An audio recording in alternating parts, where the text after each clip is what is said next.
Well, good morning, everybody. Hope you all had a good weekend.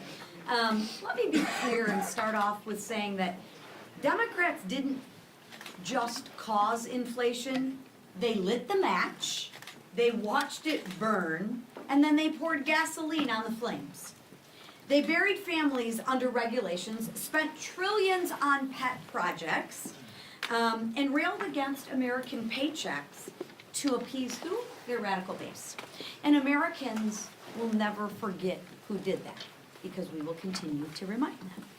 During 4 long years of Biden inflation, hardworking families actually did the right thing. They tightened their belts, they canceled vacations, they put groceries back on the conveyor belt, and they drained their savings just to keep the lights on. Because Bidenomics sent energy costs skyrocketing.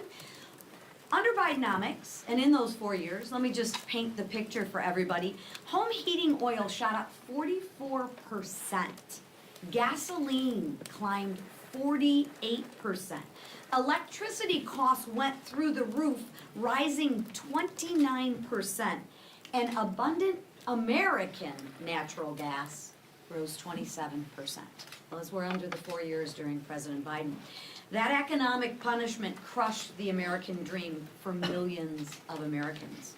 But there's actually good news. Thanks to President Trump and Republicans in Congress, the comeback is underway, and America loves a good comeback story. Now, it won't happen overnight. You don't rebuild a burned down home in one day. And after 4 years of economic arson, there's a lot to clean up. But House Republicans are here with the fire extinguisher. We are rebuilding the economy that working families can afford, and so that working families can thrive again. This week, we're laser focused on passing legislation that actually lowers costs. And guess what? It's already working. Gas prices are at a 4-year low. Grocery prices are finally coming down, and wages are actually rising. And next year, Americans will see bigger paychecks because of the Working Families Tax Cut Acts. Remember, the Democrats voted and they wanted to give every single American a pay raise. Every single American, the Democrats voted to raise your taxes. Thank God Republicans voted to not let that happen. Last week, we cut red tape and peeled back Biden's burdensome regulations, and we're doing it again this week. This is all part of an agenda to lower costs and increase paychecks for hard-working families. Real reforms to roll back Washington's overreach and put the power back where it belongs, with the workers, with the families, and with actually the job creators. Government in Washington doesn't need more power. We actually believe that the power lies with the people, unlike the Democrats who want to tell you what to do, when to do it, how to do it. The Democrats believe they are a better steward of your money than you are. We don't believe that. That's why we're putting the power back in your hands.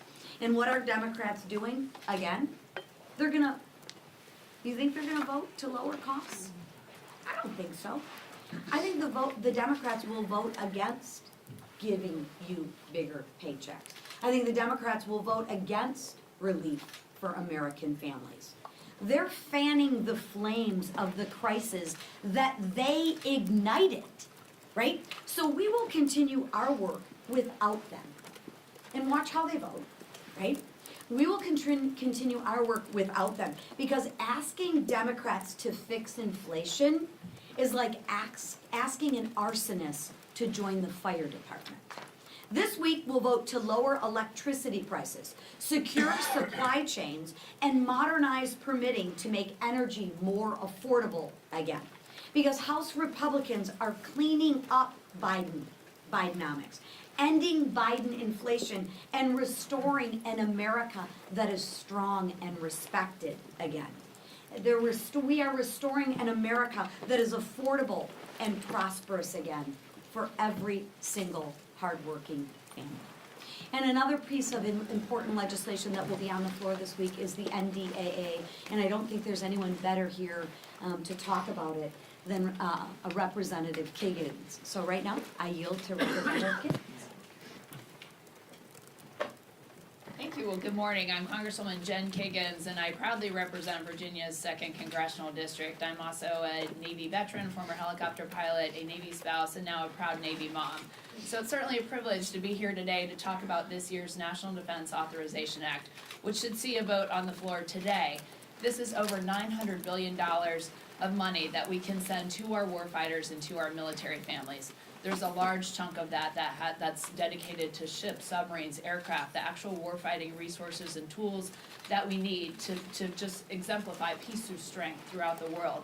That part can't be overstated. We've done so much with this administration just to reprioritize peace through strength. That's how we keep peace in the world, is by being that deterrent, by being that strong fighting force, but also taking care of our military families and our men and women in uniform. We did so much good work last Congress with the Quality of Life Task Force, and we continued that work into this year's NDAA. We looked at pay raises. We gave a 3.8% pay raise to our servicemen and women. We looked at housing. We put $1.5 billion back into housing infrastructure improvements. We know that there's a lot of room for improvement there, and I'm thankful that the Secretary of War has prioritized a task force to specifically look at where we are housing our men and women. We looked at child care. We have money specifically dedicated to new child care facilities. We looked at DoD education. We're pressing on DODEA to look at things like no cell phones in schools that are on military installations. There's a lot of money in there for health care, that we want to make sure we're providing good health care for our men and women who serve and their families. We put other things in there for licensures to make it easy for providers to be able to serve our military community. And we even looked at things that were making it unifying the accession process, because we heard a lot of challenges with young people who want to serve, that they're being looked at differently for different types of medical history issues. So we changed those things. A lot of meaningful change. One of the things I'm most excited about is how we prioritize our military Sea Lift Command. In the Navy, you know we don't have as many ships as we probably should, and we're working on that shipbuilding exercise. But in the meantime, I have my military Sea Lift Command folks who are stepping up, who are civilian partners and providing that peace through strength on the seas. And what we left them out a little bit of the discussion with quality of life issues, so we included them back this time. We took out pay caps for military Sea Lift Command pay. We made sure that our military Sea Lift Command members could shop at the commissaries and exchanges. We're protecting our commissaries, making sure that they are available and there for our military families. So a lot of good things to take care of the people who serve, but then also that technology integration piece, the contract awarding, the procurement acquisition reform. We've done many, many good things to the tune of over $900 billion. So it's a privilege to have been a part of the team that put that together. It's a mission that we all share here in Congress on both sides of the aisle, of taking care of our military and making sure we remain the greatest in the world. Thank you so much. And with that. Thank you, Jen. Fraud, fraud, and more fraud. It seems like every day there's a new discovery of stolen taxpayer dollars in my home state of Minnesota. And who is smack dab in the middle of it? The self-acknowledged liar, incompetent, failed governor, and failed vice presidential candidate Tim Walz.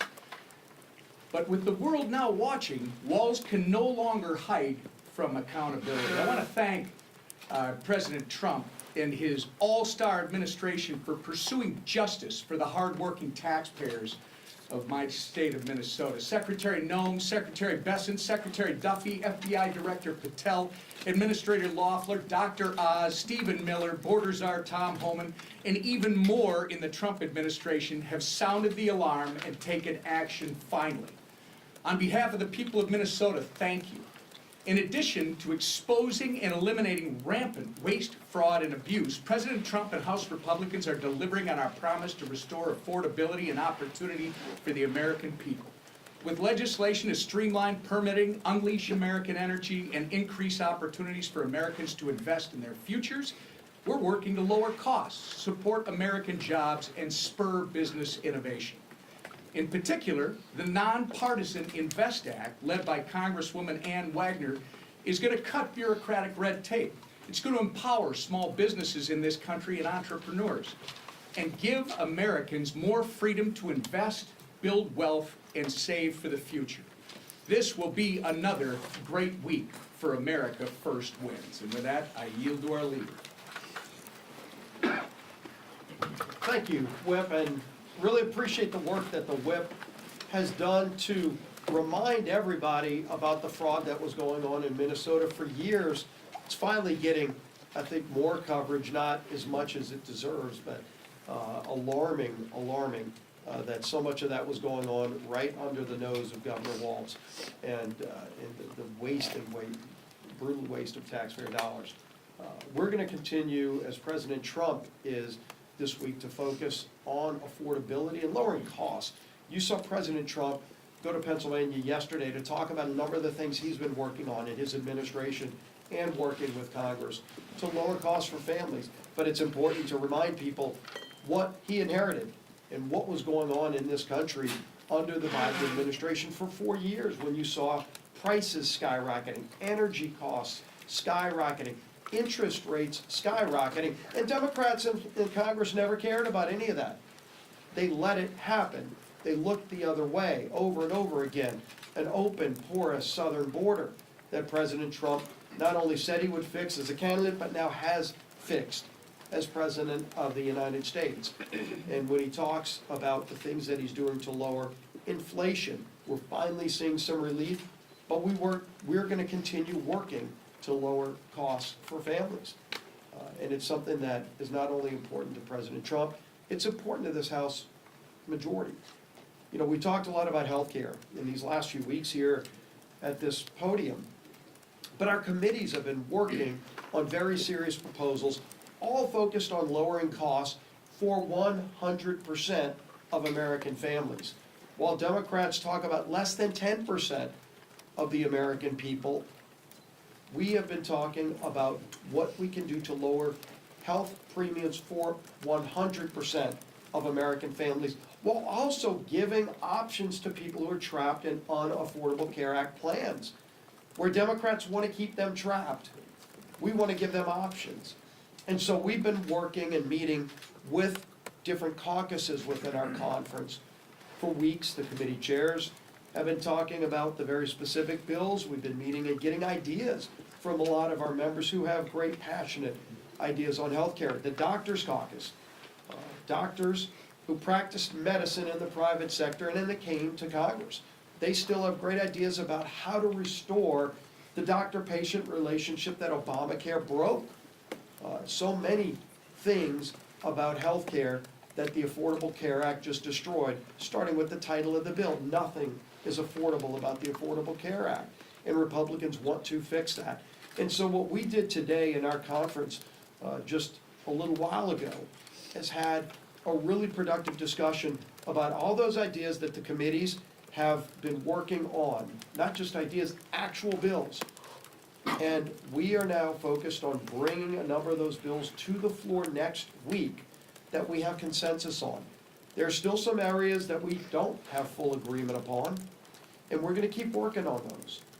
And we've committed to work on those early into next year, but starting next week, voting in the House on bills that will focus on lowering premiums for 100% of Americans.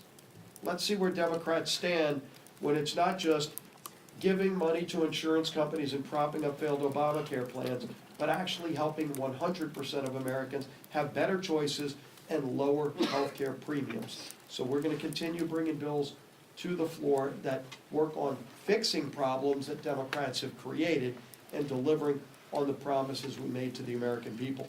And our champion, who is our lead person who is helping unify this very narrow Republican majority, but very effective Republican majority, is our Speaker of the House, Mike Johnson. Thank you. Good morning. Our majority is narrow, but we were happy to add a new member this past week, and we've administered the oath now to Representative Matt Van Epps of Tennessee. You're really going to love him. He's a combat veteran and a dedicated husband and father, a very effective state official from Tennessee, and now he will be representing the folks of Nashville and 14 counties here, and we've added him to his committees this morning formally and officially, so he has hit the ground running. There is a lot going on here.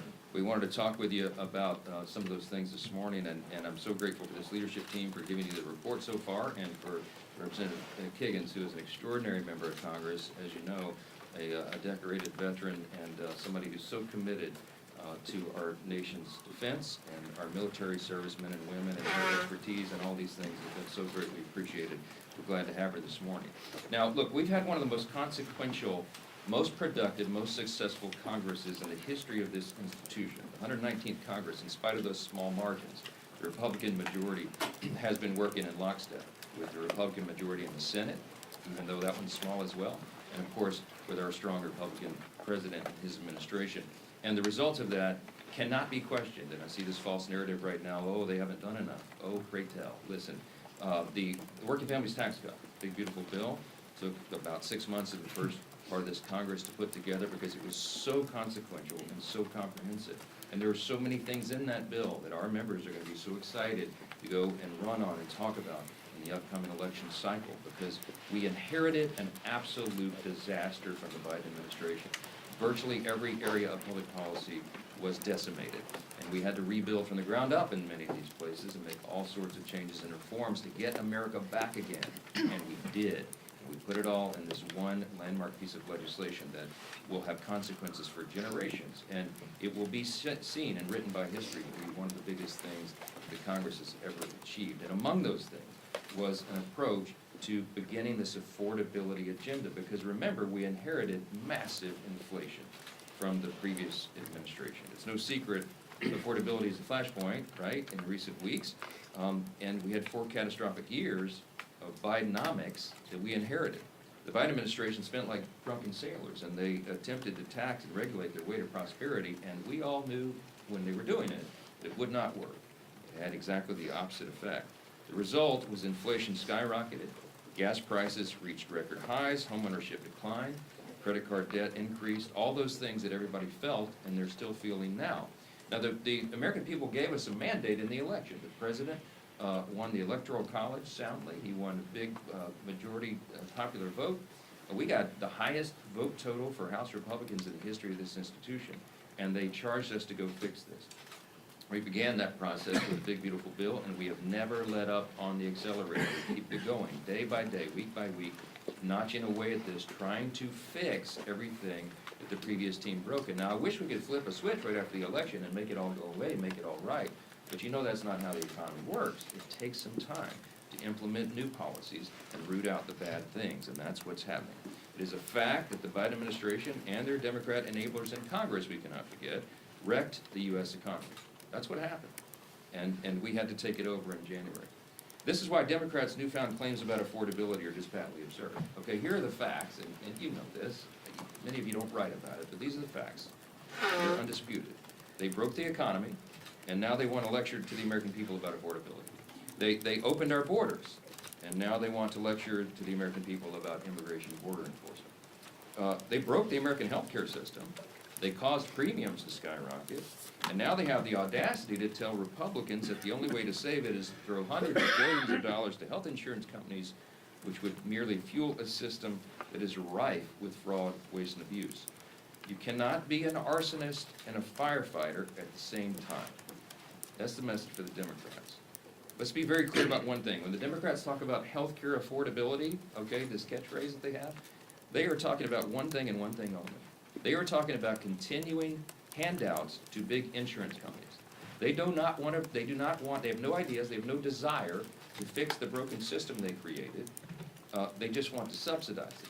And subsidy is a big word. It means they're taking taxpayer dollars and funding a broken system. That is their entire affordability agenda in a nutshell. This agenda does not lower health care costs. All it does is hide the cost of the failed law, which we assume is the point.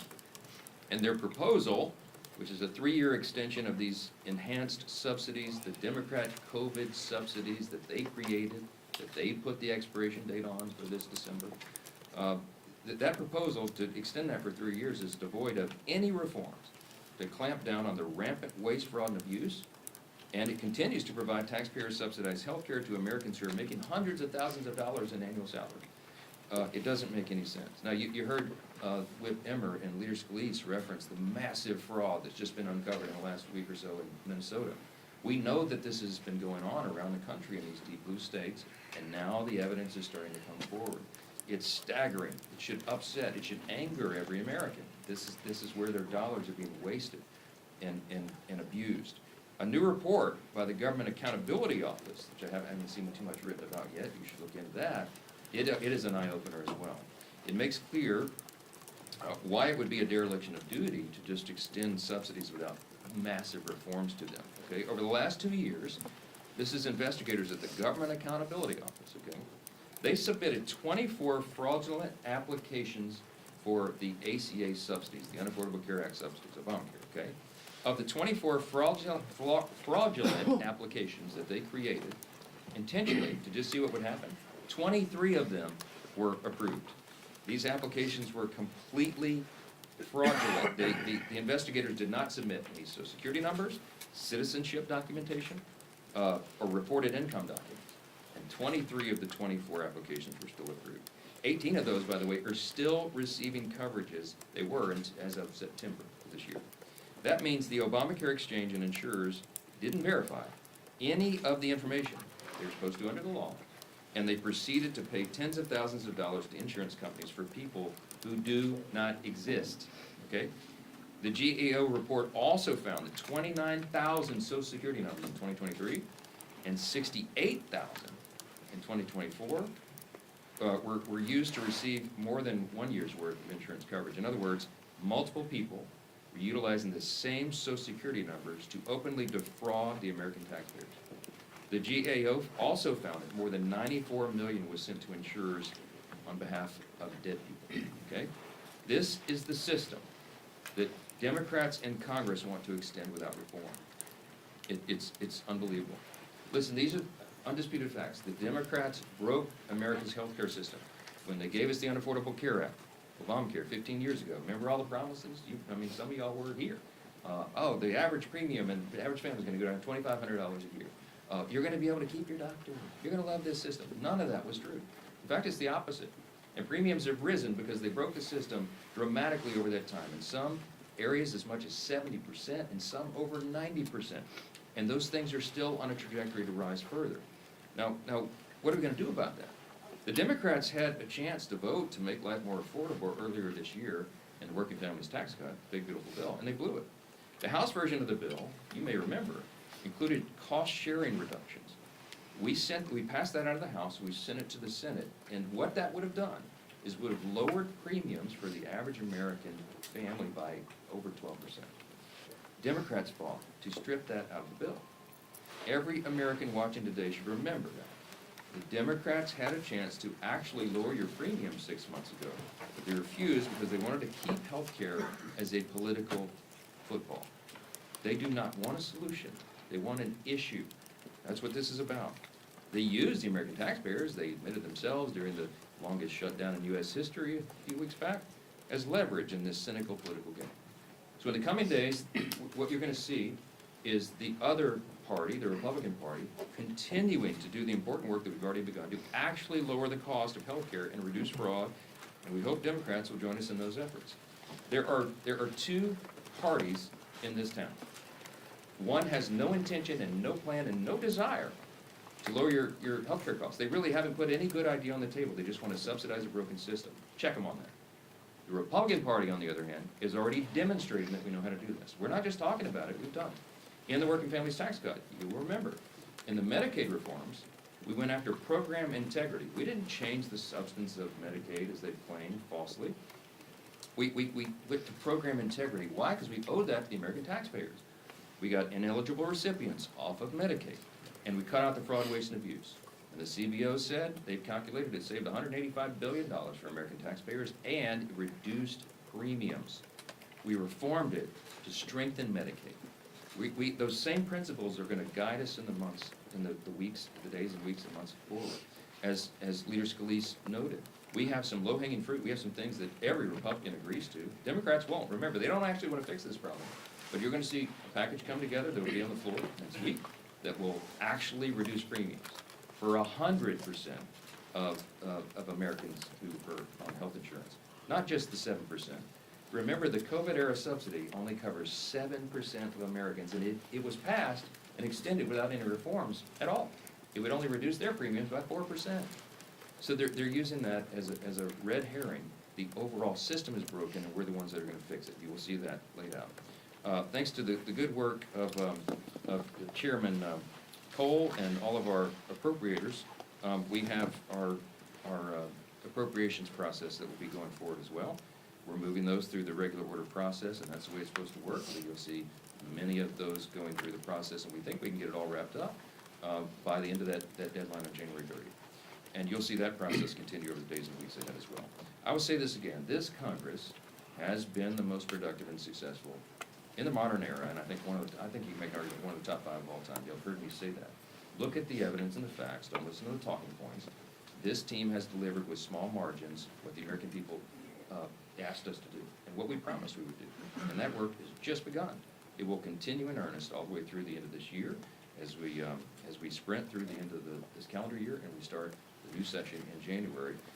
We never take our foot off the gas. So with that, take the questions. Speaker Johnson, do you intend to advance pro-life provisions in your health care package, such as Hyde amendments for whatever you advance? Well, look, it's an important principle. The Republicans always stand by the Hyde provisions. It's been a tradition in our law forever. We do believe in the sanctity of human life, and we think it's important that taxpayer dollars not fund abortion. I mean, this is a well-settled principle of ours. So this week, as we go forward, we're gonna do a lot of things on the floor, and we always keep our fundamental principles in mind. Let me tell you just some of these things this week. I mean, some of this has been mentioned, but real substantive things coming to the floor. We passed legislation last week to keep the CCP out of your children's classrooms and to cut costly red tape for small businesses. This week, you're going to have the NDAA on the floor, as Representative Kiggins has talked about, building on historic investments that we included in the Working Families Tax Cut to advance President Trump's Peace Through Strength agenda. By the way, I want to just tell you, before somebody's going to ask about these provisions, this legislation, the NDAA, codifies 15 of President Trump's executive orders, as the leader mentioned, provides a well-deserved pay raise for our troops. It advances the Golden Dome.